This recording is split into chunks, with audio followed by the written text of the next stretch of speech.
Hi everyone, welcome to part 3.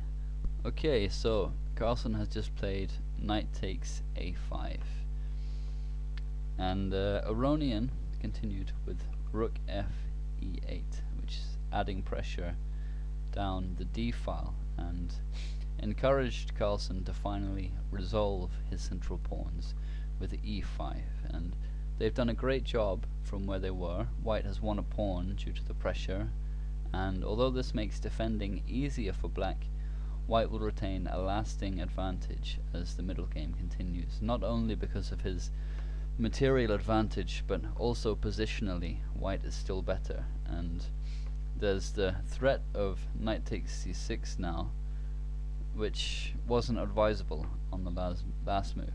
We can see why. If knight takes c6, e4 is dropping, it attacks the queen, but queen takes e4 is playable, or after queen takes e4, which is the best move, rook takes e4 and white's dropping a piece, and suddenly the tables are turned and black is winning. Naturally Carlsen isn't going to fall into such a simple trap, but there are many others in the position if he's not careful, and it's important that he consolidates his position quickly. And his last move is e5, if we return to it,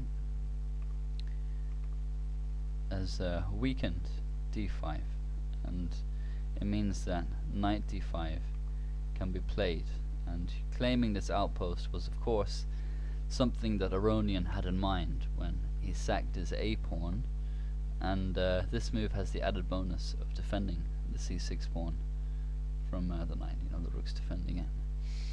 And black has some initiative now thanks to the attack on the e3 bishop. So Aronian is hoping, for activity and compensation for his sacrificed pawn.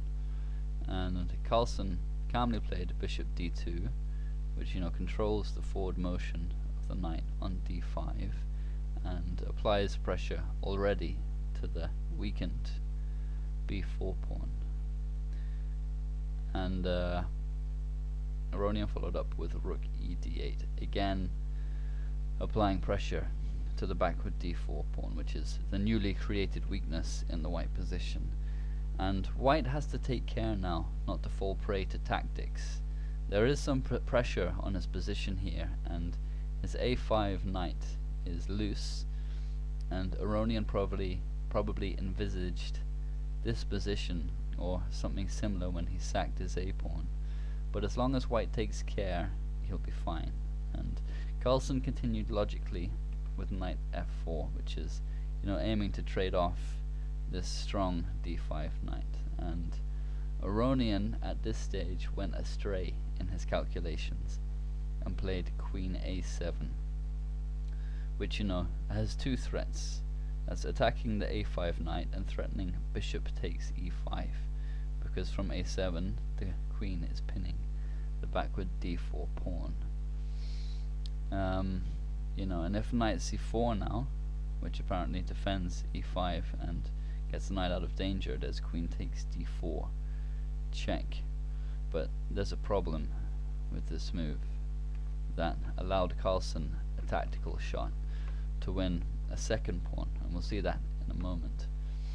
Better for black was queen c7, which attacks the knight without the tactical problem that we'll see in a moment. And best play continues knight c4, and only now queen a7, where black will win back a pawn on a2, but white still stands better. But there's more compensation in this line for black, which presumably is what Aronian was hoping for. So after queen a7, Carlsen played a very nice tactical shot, and if you want to try and spot it, then stop the video now. You have to bear in mind that the knight's attacked, d4 is attacked, and bishop takes e5 is threatened. So what's the answer for white? It's a very nice move, in fact the only move to retain the advantage. Knight takes c6, and this is the problem with the immediate queen a7, and the knight apparently sacrifices itself, but the point is that it takes away the support of the knight here on d5, which the knight and the queen are both attacking. So if rook takes c6, then knight takes d5 is possible, and you know the knight is no longer attacked by the queen, and there's no bishop takes e5, obviously, because of knight takes a7. And black has no choice here but to accept, or he's going to lose at least the exchange, because the knight is attacking the rook and the queen. So rook takes c6, knight takes f4, attacking the white queen isn't an option, because if knight takes a7, knight takes g2, knight takes c8, and white wins into the exchange and 2 pawns up. Without difficulty, it will be a completely one game, obviously. So rook takes c6. Now knight takes d5, and white is now 2 pawns up, and there's no queen takes a2 here because of knight e7 check, picking up the c6 rook. And Aronian elected instead for rook c2, which gains a rook on the 7th and pins the bishop with a few threats in mind. Bishop takes e5 is now again on the cards, and also bishop h6 is kind of tricky, and you know this is the best that black can hope for. He could play instead queen takes d4 check, but now comes bishop e3, and the bishop supported by the knight, and this forces queen takes e5, and now another very nice tactical shot, knight e7 check, forces queen takes e7, and suddenly the rook is exposed. So rook takes d8, queen takes d8, queen takes c6, and once more white is going into a completely winning endgame, the exchange up. So there's some very nice tactical play going on deep in the position for both sides. It's a very nice game by both players. So rook c2 is what Aronian played, and here Carlsen very calmly played king h1, which removes the threat not only of bishop takes e5, but also queen takes d4, which we'll see why that is in a moment. And Aronian continued with bishop f8. If he plays instead queen takes d4, white can deal with the problem of his pinned bishop immediately with bishop takes b4, which you know discovers an attack on the queen, and thanks to king h1, rook takes g2 won't be played with check. And you know it's the best that black can do anyway, but he's going a piece down here after rook takes d4, threatening knight e7 check, which is going to win the d8 rook because of the rook on d4, and you know white is piece up, and as well as 2 pawns, so it's just completely lost for black. So bishop f8 is what Aronian did play, and now came e6 from Carlsen, which is another very nice and accurate move that pushes his edge to well over the 2 pawns he's up. And once again we see the power of the mobile pawn center. Aronian found one of the correct defenses, queen a8. Other moves didn't work. For example, if f5, simply rook f e1, threatening e7, keeps the initiative for white. Best play continues rook e8, e7, bishop h6, and knight takes b4, which is going to force exchanges, and goes into a far better endgame for black. The rook on c2 is attacked by the knight. If it moves, then the bishop on h6 is falling. So play would continue. Rook takes d2, rook takes d2, bishop takes d2, queen takes d2, rook takes e7, and white should win from here without much difficulty. Another failed defense for black after e6 is f takes e6, where the move for white is queen e4, which is forking the rook on c2 and the pawn on g6, and white is now winning with an advantage of 3.5 pawns. The best that black can do is rook takes a2. If instead e takes d5, queen takes g6 check, queen g7, queen takes c2, again is an easy win. So rook takes a2 is best for black. But now comes queen takes g6 check, queen g7. If instead king h8 and rook f7 wins the queen for a rook, and again is a simple win. Even after queen takes f7, queen takes f7, rook takes d5. Black has a rook and a knight against the queen, but his position is far too loose to survive for very long. So queen g7 is correct, but now queen takes e6 check, king h8 is the only reasonable move, but now comes rook f7, and black is tied up in knots. He has to find very accurate moves in order to survive. The only move here for him really to defend is rook a6. So in the event of rook takes g7, there's rook takes e6. And here white continues queen f5, retaining the initiative. The queen has to move. g6 is the best square, and the best that black can do. The endgame, as before, is hopeless after, for example, bishop f4, queen takes f5, and rook takes f5. So, queen a8 is one of the correct defenses for black.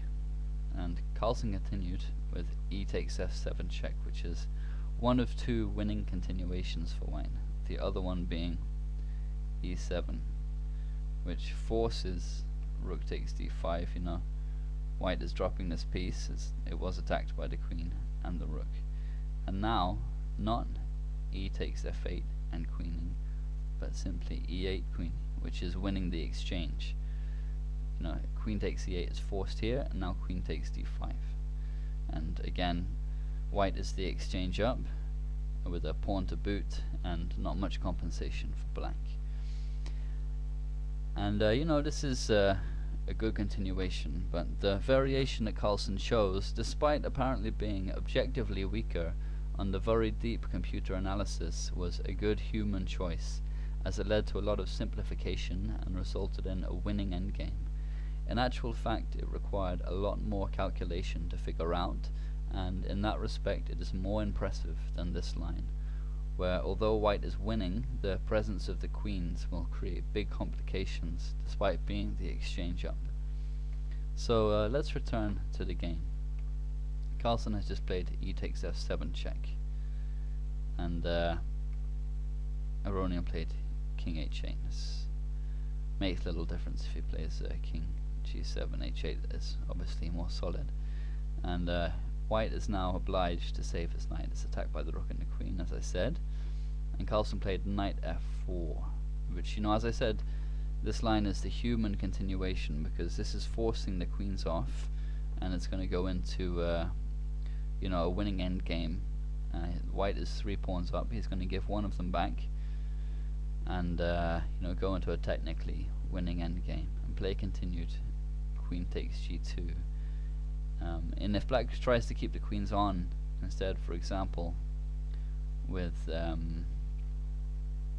queen a6, because he also has to defend the g6 pawn, and if he plays g5, the queens come off anyway, so queen takes a8. So queen a6 to defend g6.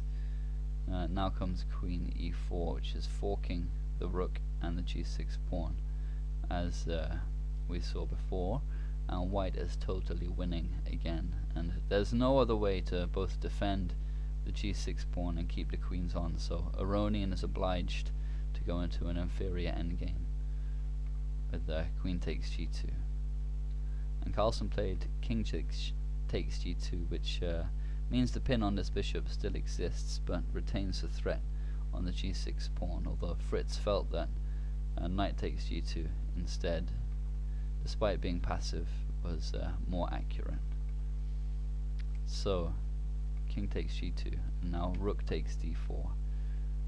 White gives back one of the pawns, as I mentioned, which is an accurate move from Aronian. Taking the a2 pawn instead is losing. After knight takes g6 check, king g7, knight takes f8, rook takes f8, and rook f2, with a hopeless endgame, especially if black falls for rook takes f7, bishop h6 check, king takes h6, rook takes a2.